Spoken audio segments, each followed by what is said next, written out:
لأول مرة بقناتي راح أسوي هاي التجربة. راح نرقد هذا البيض مال الدجاج المخصب، الدجاج العرب، جوا هاي الوزة الكاركة. صار لها تقريبا 5 إلى أسبوع. السلام عليكم. بسم الله ما شاء الله. اليوم راح نسوي تجربة جديدة اخواني، بس قبل كل شي خلي نريق الدجاجات. وهاي اليوم العليقة تختلف، اليوم ذرة على بروتين على حنطة، عليقة متكاملة اليوم.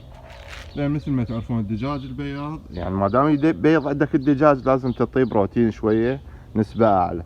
نعطيه نحن خبز وكل شي موجود وخضروات، ونشرت الفيديوهات السابقة. بس يبقى هذا العلف البروتين نعطيه نسبة حتى لو نص او 3% نعطيه بروتين.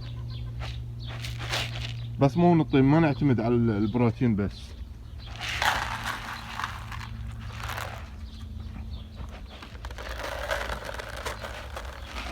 شوية اكلت البالونيات لين خطير شبعانات ما اعرف. لا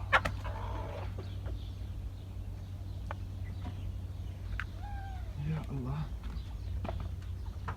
اليوم راح نرقد البيض مال الدجاج جو البطة. عندي وزة راقدة صار لها تقريبا 5 ايام اسبوع، ما اعرف بالضبط، بس بعد وقت يعني ممكن نخلي لان الباط الوز يرقد فترته اطول من الدجاج. الدجاج 21 22 يفقس، البط لا يتأخر.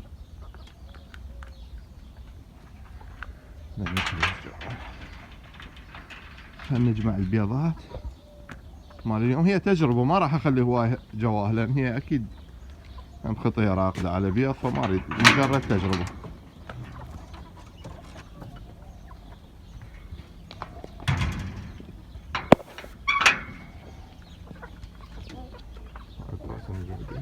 يلا طلع نروح ناكلن. يلا طلعي روح انت الهنية.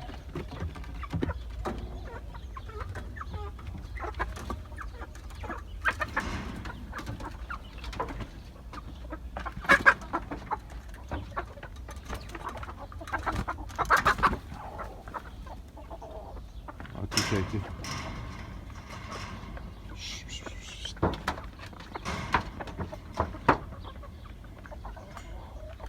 شيتي عمي اخواتي جاي ياكلن. هاي شلون انزلها.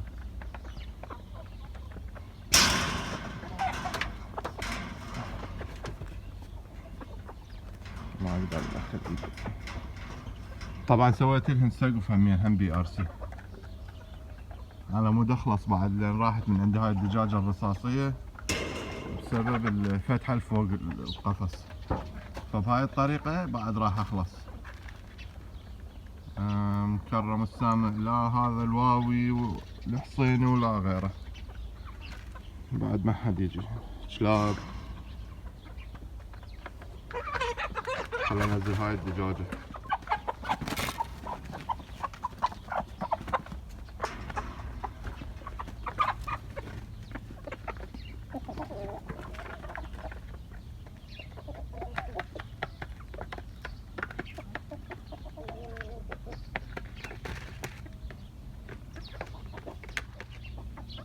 ما شاء الله، وهذا العلف زين عليه، خاصة هذين الديبيضة.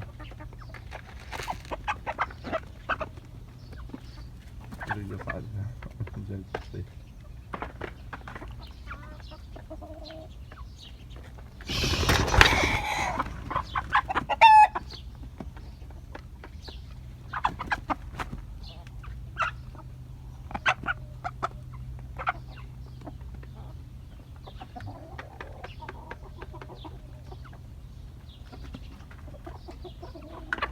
ظل يفتر وراه ما يعوف اليوم،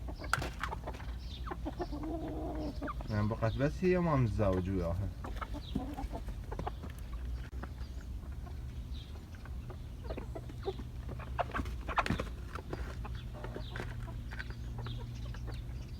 وخل عليها كثار. هي جمانة. قدام العلف.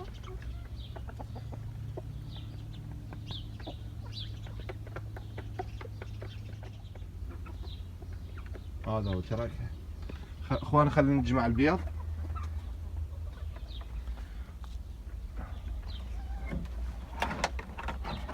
هنا عندنا بيضة واحدة.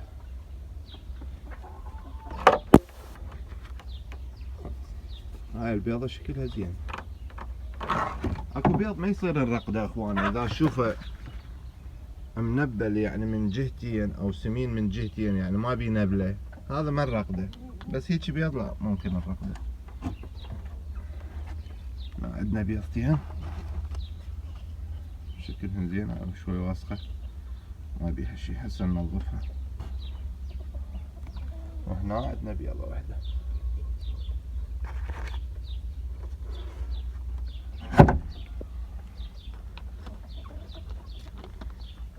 البيض لازم ننظفه اخواني لما نريد الرقدة. اذا نريد الرقدة لازم ننظفه، هاي ما بيها شي.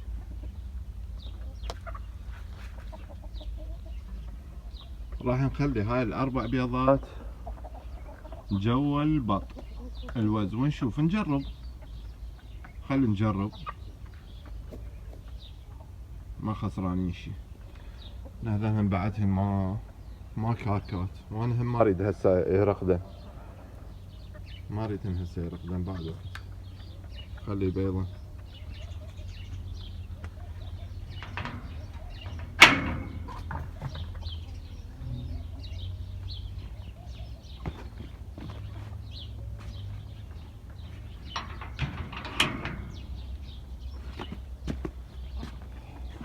هسه راح نبلش بالتجربة مالتنا.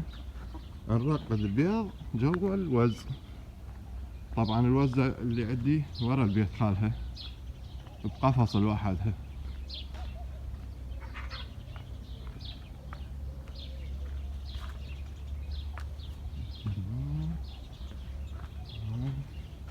هذا القفص مال الوز، شوفوها هيك هي راقدة.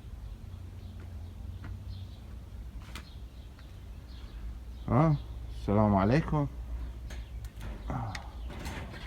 هسه تعال شلون ادخل من هذا الباب الصغير واوصل يمها. راح اقطع التصوير اخواني، راح ادخل جوا بالقفص وبعدين اكمل التصوير.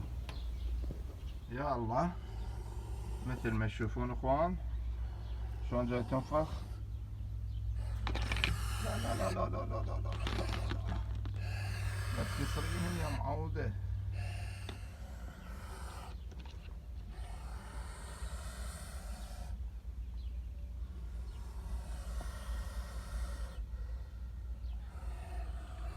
راح اجرب احاول ادخلهن بس ما اعرف، يمكن اطفل التصوير.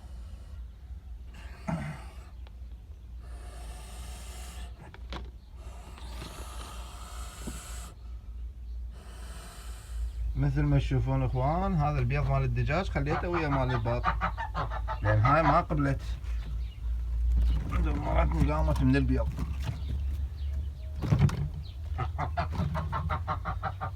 فهذا انخبط البيض الوز ويا الدجاج،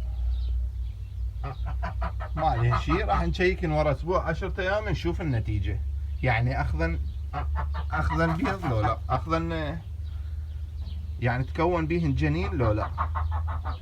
راح نشيكن ونشوف.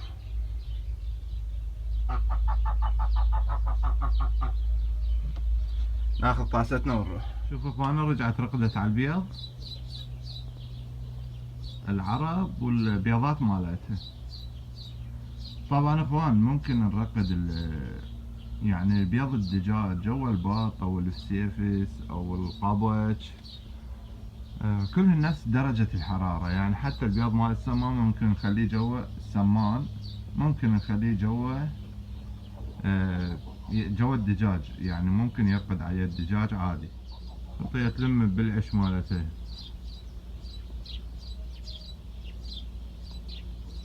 هذا العلف البقع اللي نعطيه للدجاج البالوني.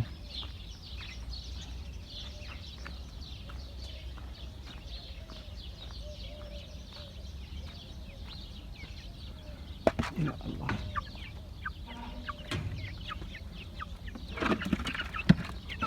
ذرة خشن ما ياكلنا.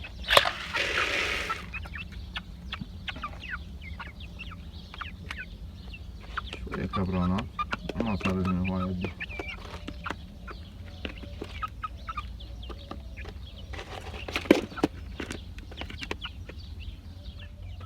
واخواني طبعا اتمنى لكم كل التوفيق واشكركم على التعليقات الايجابيه، ويا ريت اذا عندكم اسئله مهمه نسوي عليها فيديوهات.